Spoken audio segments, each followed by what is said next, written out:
সহায় সম্বল নিয়ে সিরিয়ার আলেপ্পো শহরের সড়কে সারি সারি মানুষ। পরিবার নিয়ে যত দ্রুত সম্ভব ছাড়ছে সরকারি বাহিনী ও কুর্দি নেতৃত্বাধীন সশস্ত্র গোষ্ঠী এসডিএফ এর সংঘর্ষে বিধ্বস্ত এলাকা হাঁটছে নিরাপদ আশ্রয়ের খোঁজে। সরকার বাহিনী ও এসডিএফ এর পাল্টাপাল্টি সংঘাতে বিধ্বস্ত আলেপ্পো প্রদেশের আল মাকসুদ, আশরাফিয়া সহ পার্শ্ববর্তী আল সিরিয়ান, আল মিদান সহ বেশ কয়েকটি এলাকা। ভারী গোলাবর্ষণ, রকেট ও মর্টার শেলিংয়ের আঘাতে ক্ষতিগ্রস্ত বহু বাড়িঘর ও স্থাপনা। নিরাপত্তা ঝুঁকিতে বন্ধ ঘোষণা করা হয়েছে বিমানবন্দর এবং তুরস্কের সাথে সংযোগকারী গুরুত্বপূর্ণ মহাসড়ক। তবে 3টি মানবিক করিডোর খুলে দেয় এরই মধ্যে আলেপ্পো ছেড়েছে প্রায় 10,000 মানুষ। আল মাকসুদ, আশরাফিয়া সহ পার্শ্ববর্তী আল সিরিয়ান, আল মিদান ও আল সুলেইমানিয়া থেকে যেসব পরিবারগুলো আসছে তাদের জন্য প্রবেশ পথগুলোতে সতর্ক অবস্থানে রয়েছে নিরাপত্তা বাহিনীর সদস্যরা।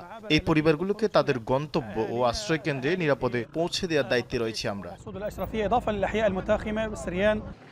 এদিকে এসডিএফ এর হামলার পাল্টা জবাব দিতে কড়া প্রস্তুতি নিচ্ছে দামেস্ক। সশস্ত্র গোষ্ঠী নিয়ন্ত্রিত আল মাকসুদ ও আশরাফিয়া এলাকায় বড় ধরনের সামরিক অভিযানের হুঁশিয়ারি দিয়েছে দেশটির সামরিক বাহিনী।